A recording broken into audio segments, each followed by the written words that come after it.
So, what's going on, man? What's your name? My name's Damian Pitts, go by DP, Commissioner Gersh Park, East York Memorial Classic, out here in East New York, Brooklyn. That's where we're at right now. That's the locale. Just finished a successful season. Successful for many reasons, but that's definitely the first objective. So, how did this East New York Memorial Classic come to be? Oh man, this the ninth year. So with this being the ninth year, we continue building.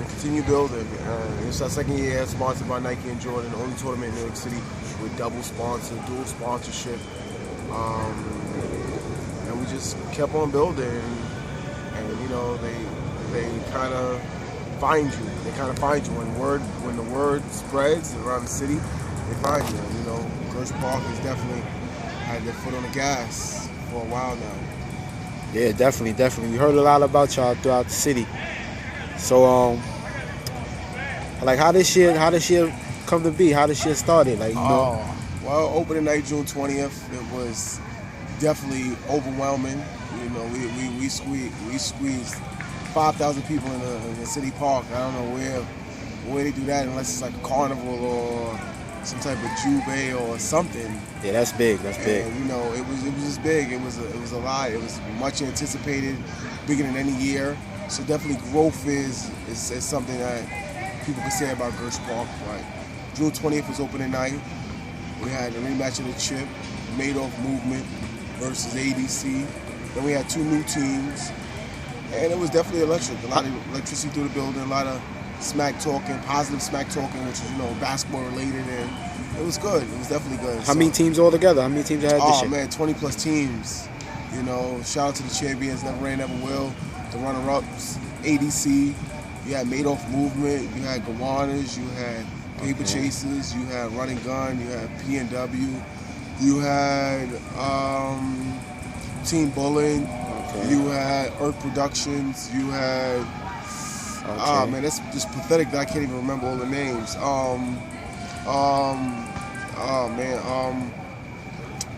Team Dream, Team N1. Okay. And the in crowd, that's something to name a few. I apologize if I missed anyone, but definitely a lot of teams. Okay. Talent from all over. They name a few of the electric players. Exciting players you had this year. There's different excitement in the park. Sometimes you get to tournaments, and like each tournament has this definitely how would you call it? What's known in the park. So for us, we have a lot of good guard play. So for Gersh, you have stellar guards. You have like Irvin Walker, aka I-95. He definitely brings his own flair with his backcourt mate Malik Booth, the floor general. Mm-hmm. Then you go on the other end. You may have a guard like a Wayne Tizzle for Paper Chasers, who does it all. Blood, sweat, tears.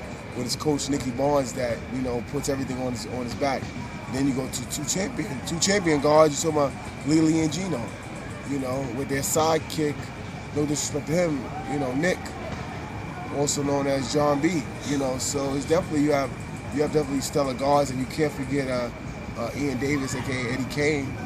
He gets the ball on the open floor. He's dangerous. Then you go to like Z-Nix, and there's other guards that definitely ring bells. Solid Sleep City.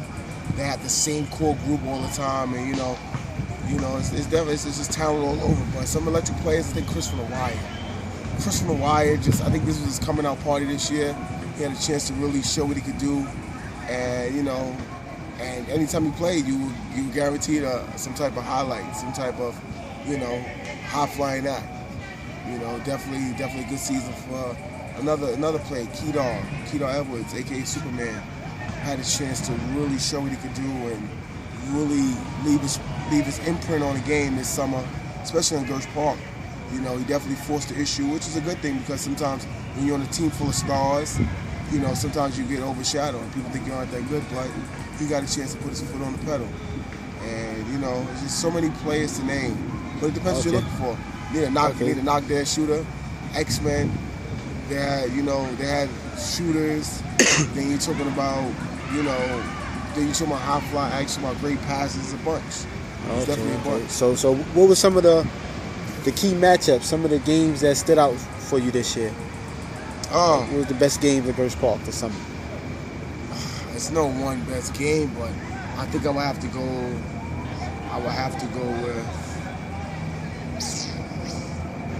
Let me think about it. Opening night, that ADC, that Madoff game, the rematch of the championship, that was definitely much anticipated because ADC felt they had that series last year. So when they played, it was definitely a big deal. Definitely a big deal. So I think that was a great game. The championship series was great between Never Rain and Never Will and ADC because we go back a week. ADC had them. Game 1, they were winning all 3 quarters until the 4th quarter. A few bad plays, few turnovers, few missed free throws, and then the whole momentum swings the other way. So that series is big. That's definitely good. Yeah, it's a bunch of great games. Can't just pinpoint one. Yeah. All right. So since the season is over, like, how you feel about the season? How you feel that everything went? Well, when you have thousands of people, a large amount of people, and there's no violence, there's no incidents. Yeah, that's big. That's big. You could bring communities together. That's major. That's epic. Definitely. Because people won't publicize that. That'll never make it to the news. That'll never make it anywhere deeper than just our inner city as far as what we do. So it'll be on our social media networks, but it won't make it national news. Then we could bring together thousands of people without any incidents, without any problems. And everyone respecting what everyone's doing. That's for this one big game, which is basketball, the game everyone loves. That's major. How do you and your team go about doing that? It's hard. I know it's hard. How y'all go about doing that on a nightly basis? In East New York, Brooklyn, at that. Well, I just think the biggest thing for the tournament for Gertz is just that we're not coming from another area and implanting ourselves into their community. We're from this community, so everyone here we kind of have a relationship with. So if we even grew up with them from playing sports or just seeing them, this is just a respect factor. And we respect people, and the respect is reciprocated, and that's a major thing. And if people respect your hard work, respect your dedication, and we want to sustain things like this. Trying to sustain what's built is the hardest thing. You could build things up. We could go to a rural area in the middle of Indiana and start something. But how do you sustain it year by year? That's the toughest thing. So I think for us, it's just like the staff and the community. We have a hold on the community, and it's a good hold because if you can walk up to someone that's angry or that's aggravated or that's upset, and you can talk to them. You have that, even a name basis, a government name, a nickname. That kind of is Susie. It's not like it's not that type of thing where we can't communicate with people. That's the big thing. You don't know people. That's when things are heightened. When you try to come somewhere and uproot people from their habitat, that's when things are a problem. But we're all here. We're all from here. Okay. This is not just an East New York thing. It's a Brooklyn thing. Okay, so you all who consists of East New York Memorial classes? The staff. The staff. You're talking about. You have aside from myself, you have the other co-commissioner Slills. You have our cameraman Doe, and that's at Gertz Park. He's the one that does the cameraman. Then you got Ty on the mic. You have Candace at the table. You have Tommy and Kenny at the table. You have Pi, security, with G-Dogs, head of security. You got Spig, security. You have Zeno, security. We have a great cleanup team, Ted and Clee. And we have the founder that put us all in place. B-Rock that put us in place to make this flourish. And that's the biggest thing. I don't think I left anyone out. Okay. That's a big deal for us. Okay. Our staff, we're close. That's what I was about to ask. That was going to be my next question. with a staff of y'all seem like a bunch of young guys. How does it How does it all come together? How does it all work? Do y'all bump heads? Is there any arguments? Because when it's a group of people, it's usually a lot of friction between each other. How do y'all make it all happen? Great question. Well, we definitely argue. We definitely don't see eye to eye with things because people have different personalities. Some people have the eye to entertain. Some people have the eye of straight business, and some people want to work. Some people don't want to work. But that's life, and we just make adjustments. So I may not see eye to eye with somebody, but at that moment we will get to a solution. And if it's a deeper issue, we just handle it later. Nothing major, but that's a part of business. And that all goes with sustaining what we have. We can't sit there and harp on what's not done or what's not being done. We have to get it done and then come back and say, why didn't it feel one way? Why didn't it feel it shouldn't be done? And however, when we fix it. So as far as the staff being young, that's just us. We know that we utilize all our resources as a team. We respect each other, and when stuff is in place and protocol is in place, everybody follows suit. There's no one trying to outdo no one. We're just trying to just keep this all moving. Every little piece is important. There's no one person that may oh, I'm better than you. We try to stay away from that because it's like everyone do your job. You come to work, you do your job, things work. When you come to work and you try to do your job and someone else's job, that's when things tend to collapse. Okay. So this year, I heard the buzz about y'all around the city. On social media, it seemed like this year was very successful. Do you have anything that you could take away from this year that you feel like you could have improved on, could have upgraded, could have been better? Oh man, the social media push is big. That drives what we do. We have a thing where we can put something on social media 5 minutes before and we'll get a huge reaction. Social media is key for us. Something to improve. Just trying to incorporate a larger social media team. We would love that. The larger the better. The more noise the better. There's people that track the traffic that goes through Twitter, Instagram, Facebook. And Gersh is always, when it comes to street ball basketball, we're always top 3 every year with this social media tracker. And we definitely get the traffic. And that's what you want. That's what people want. People want to see their stats, their highlights. People want to be able to upload stuff on different social media outlets. And that's big. That's what we want to do. That's what we pride ourselves on. Along with giving good quality of work, a good body of work, night in and night out. So, all right. So I hear. I know you as the commissioner. I know you get a lot of people email you, text you, or come up to you and talk to you. Like, what's the reaction of some of the people, just to the regular fans, about Gersh Park? How do they feel about it? Oh man, and the funny thing is, I'll have all ages, from the little kids to the older people, to just say thank you. Thank you. A lot of social media love where people just say thank you. Yeah, they'll thank the park and thank the tournament, thank the staff, and it's big. The reception is always good. People will try to find anything negative. They'll find anything negative. You're talking about, you come to the park, why this barricade's crooked, and come to the park, why you don't have this or why you don't have that. They will try that, but the numbers speak, the masses speak. If you got 1,500 people saying, we like what's going on, we like this atmosphere, then you have 5 that's saying no thank you, or you should do this better, or you should do that better. That's life. All you can do is just take it with a grain of salt, because majority is people that genuinely care, not just about the whole aspect of the park of playing basketball.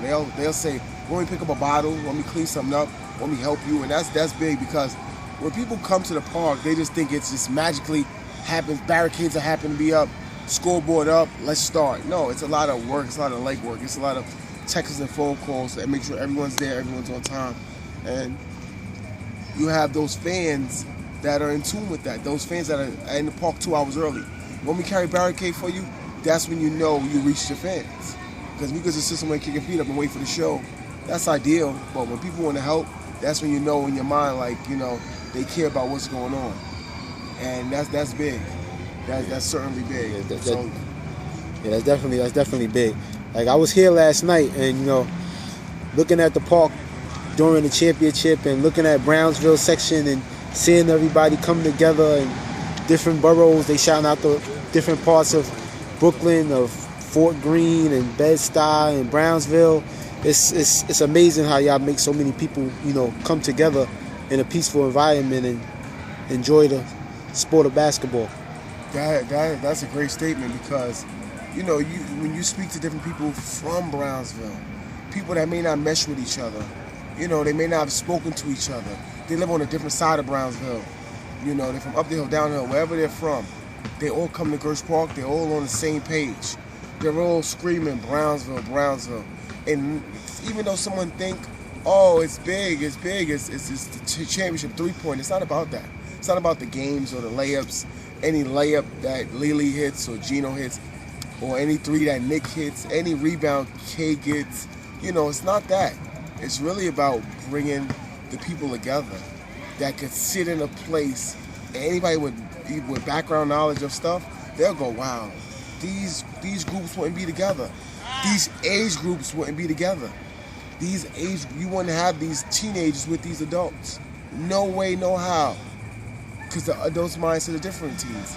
Not in a bad way, just the way things are, the dynamics. But when they're in the park, they all go in Brownsville. In a peaceful atmosphere, rooting together, popping champagne together.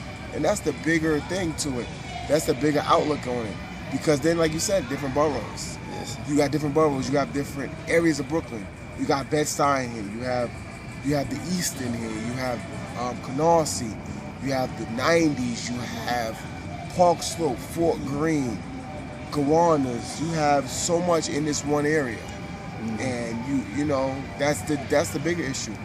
Definitely. An issue in a good way. Definitely. So with Gersh Park, growing and expanding and getting bigger year after year, do you feel like you have like a bigger responsibility, a bigger load on your shoulders to make everything, run smoothly? Well, year by year, you definitely want to enhance, intrinsically enhance the park. You want things to look better. You want to make sure you produce a better product. Because people can come year to year and see the same thing. Where's the growth? Quality players could change everything. Because if we have Kevin Durant and LeBron James in the park with T-shirts on, people wouldn't care because it's them. But as far as making sure things are better, trying to enhance, trying to get these 5,000 people in seats. I wish we had a clicker and a counter to count how many people in the park. So definitely want to be better. We want to definitely upgrade. And, just keep it snazzy because, we're the only tournament 2 out of 3 championship. We've been giving bottles of champagne out, way before Obama was in term. So this is something that's been a trademark for Gersh Park. Those little things matter because then you go to other tournaments, you'll see champagne popping. So everyone feeds off each other to the tournaments. We definitely want to be better year by year. Year by year. And that comes with the people too, because then you got people that's reaching out to you from Jersey, from Connecticut, we had players from Philly coming religiously. We had some players from Houston here that stayed part of the summer just to play in Gersh. Those things matter, and that's part of growth. Because I know, some people won't go to another borough, but if people come from state to state to play in Gersh, that's a big deal. Yeah, that's definitely a big deal. That's definitely a big deal. So when it comes to growth, how do you want to grow next year? What do you want to do? What you want to incorporate next year? What you see happening? What's your plans for the future? When you sit down and think about Gersh Park, when you and your team sit down and think about Gersh Park, what do y'all say? Where do we want to be the next year or two? Well, first, just ending, not even 24 hours ago. We basically just want to decompress as a team, just leave each other alone, everyone, because we're together every day. We're at each other's throats every day. We're in the park every day in the beating sun. So we definitely just relax. Everybody, go into September, the winter, still close-knit, still communicate, but we leave all Gersh Park talks out. And we still monitor social media, though. And then we get back to the table November, December, and we sit and talk. We start getting the calls in November, December, the text messages, the emails. I want to put a team in, and then, that's when the time we sit down and we say we got to get better. But we make sure after a grueling summer, an intense summer, we definitely give each other time. Because again, every day someone's we got to make sure we're on top of each other. But now it's like leave me alone, and we leave each other alone until we get a chance to recharge the batteries to get back into the whole summer basketball flow in the winter. Okay.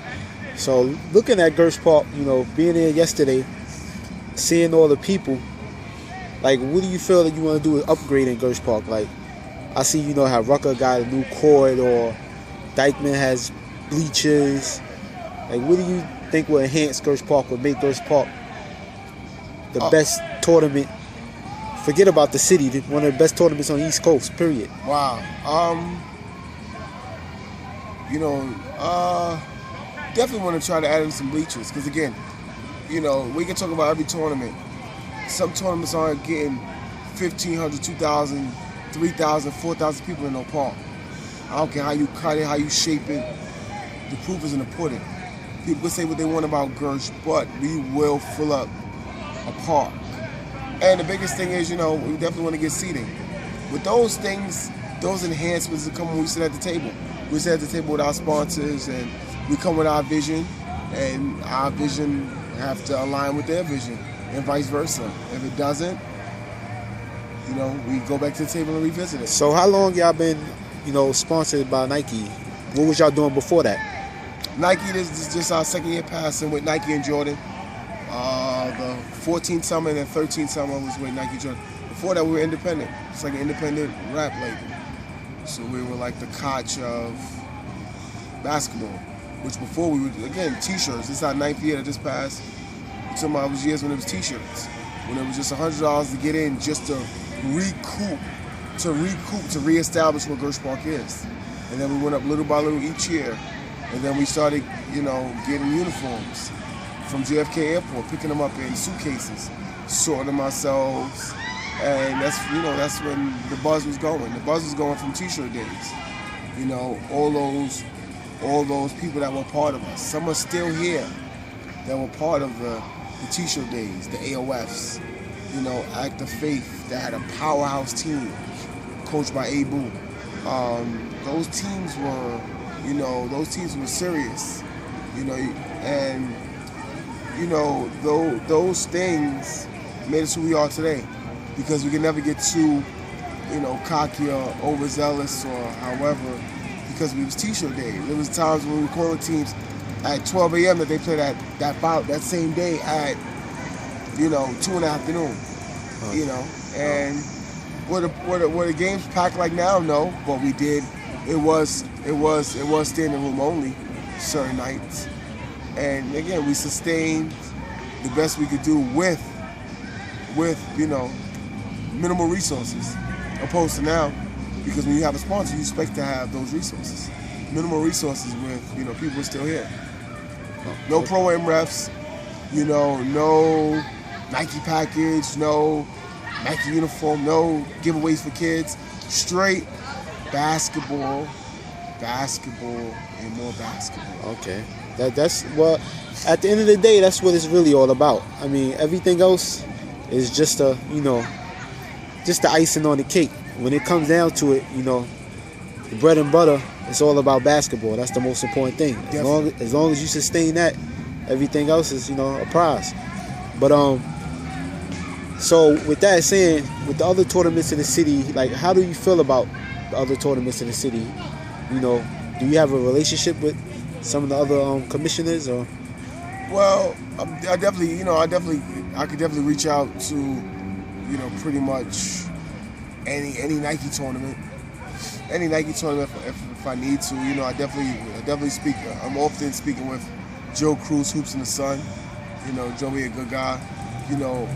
He's a good guy all around the board, because if it ain't just basketball, we just talking about just being better.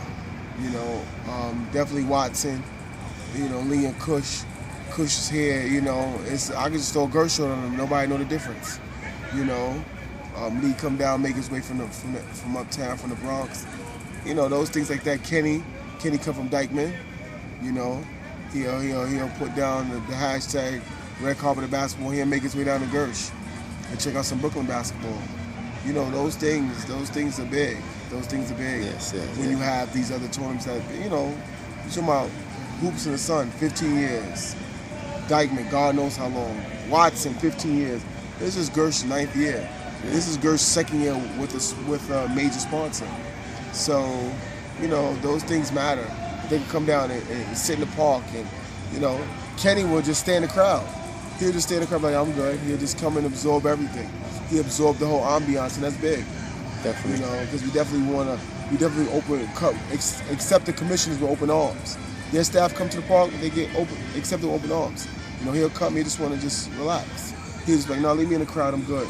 And that's big. That will show you that, you know, he don't need the preferential treatment. He could just chill, and that's big. That's definitely big. That's definitely big that somebody could come and enjoy themselves as a fan.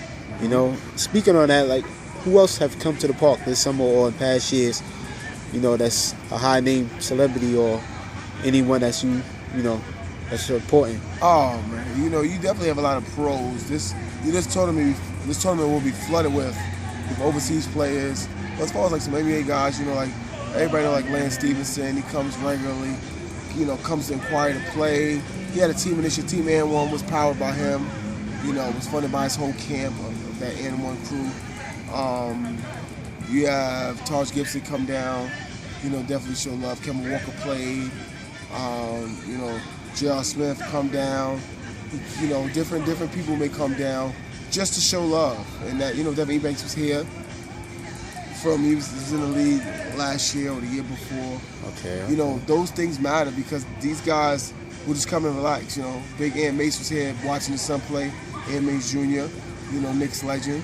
Okay. You know, because the buzz goes around. People wonder, yeah. What's up with girls? They see the traffic. They see the different things. Cause I seen the picture of on y'all social media page of Andre Blatch from the Nets. He was like he was, you know, having a good time in the crowd. Yeah. Dre definitely was out here. Was definitely, you know, receptive to everything, and he definitely has some positive feedback for us. You know, potentially we may have a Team O team next year. With his crew and some of his peoples, but you know, he was out here. He definitely showed a lot of love. He definitely enjoyed what he saw, and that's what we want. You know, even if somebody that's a pro that's worth X amount of dollars, if somebody was just walking past and just say, I want to watch a basketball game, that's what we cater to. Yeah, you know, that's definitely big because, you know, coming from East New York, growing up in these urban areas, you know, it's good for the kids to be able to see their favorite basketball player who they watch on TV, you know, in the park. That's big too, because able to, you know, a lot of times you got people that, you know, they see stuff, but they get a chance to touch it. Yeah. You know, to physically see something like, hey, you know, I come down to this park, I may see a star. You know, you go through that phase when the tournament starts. You know, who's coming down today? You know, when people come to you and say who's coming down, that's when you know you're at a point where you don't know who may walk into the park or who they may believe will walk in the park. You know, 2 weeks ago, some girls walked to me and said, was August Alsina here? I said, what? You know, where did you hear that from? And she said, social media. And all I could do was just laugh because things like that happen. You know, they'll get whoever's the now, they'll say they're at Gersh Park. And people will be there flooded looking for these people. And then after they see that, hey, you know what? It's not bad. I'm saying watching good basketball. I could actually see the game. It's not people standing on the court. It's not people, people do impede people's vision just to the fact that there's so many people. When people find us, people will get that vantage point where they can see the game. They're gonna make their way to see the game, and that's big. Okay, that's definitely big. That comes with, I see that comes with a lot of, you know, power, a lot of responsibility, you know, as far as the community. Like, you know, I know that's the main reason y'all started this for the community. So in the future, what do you see it doing for the community? Like, do you want to do other things? Like, where do you want to take this? Where do you want to take Gersh Park? Do you think Gersh Park is going to be, you know, a tournament in the hood, or do you see yourself reaching a higher level? Well, when it comes to, you know, when you become just a tournament, after a while you become a community figure. You have all walks of life in the park. So now outside of the tournament, you be walking down the street, and people all ages, oh hey, what's going on, DP? What's going on this? What's going on that? And those things matter. So it's deeper than just basketball. You become a community figure. You have to play the part. I can't dare be in a park and shake hands and smile, and they see me outside the park. I don't even speak to them. That's not how it works. You can speak to people like, Okay. you know, he was just in the park talking. So as far as the park, this basketball is just a platform to build to branch off to other things. That's how we can do the back to school giveaway to kids, give kids book bags, you know, give kids school supplies, because that's what when you're a community-based organization, we are stapled in the community. We can't dare just have a tournament and say that's it and we're done. We have to reach out to the community and do different things. If families reach out, we have to assist. That's just a part of it. We had Joshua that passed away. We had Michaela that was stabbed in the community. We cannot be readily available for these families because we're part of the community. We can't turn our back. That's never what the case is. Doesn't matter how much money something makes or what plateau, what pinnacle you get to. You have to be readily available for your community. And that's part of being, you know, a community advocate. And that's big. Sounds like you trying to run for office, man. You use Birch Park as a platform to run for office. They might vote for you, man. They might vote for you. I don't know about that. But outside of Birch Park, what is your personal life? I mean, what did you do for a living? What did your staff do? What did y'all do? Oh man, I would need the staff here to sober on what they do. For me, you know, I've been teaching 12 years in the same community. Okay. I coach high school. Shout out to the BCA Bobcats. And that's been pretty much how it goes for me. So you definitely, you know, I put a lot of time into, you know, my craft as far as educating kids, teaching, and just making professionals better. And as far as coaching, just staying around the game. You know, staying around the game to help those teens, you know, appreciate basketball more. Appreciate the fact that they have a skill, to take that skill to another level. Two, objective number one, go to school for free. When you are from a poverty-stricken area, you're from a community, you're from an inner-city community, you know, you want those scholarships. You want to be able to have a chance to go to school. So when you're in your 20s and 30s, you want to be able to have something some basis to when it comes to trying to get a regular job. You want to come to an interview with something that's, you know, that's pretty much concrete. You know, so that's definitely what I try to instill in the kids. And let them be teens. I can't sit there and shove down their throats, you know, be better professionals, be better student athletes. I let them know, you can be teens, but understand, you know, in one blink of an eye, all of it could be over. You'll never pick up basketball again. Now what legs do you have to stand on? There's so many stories of, you know, oh, he was nice. Oh my God, he was nice. He was this. And he looks like he's 70 when he's only 30. You know, just because, you know, things didn't go his way or he didn't value the opportunity. Because everybody can say, you know, I wish I could go back 5 years. I wish I could go back 5 years. You know, let me go back 20 years and I'll be a millionaire. Yeah.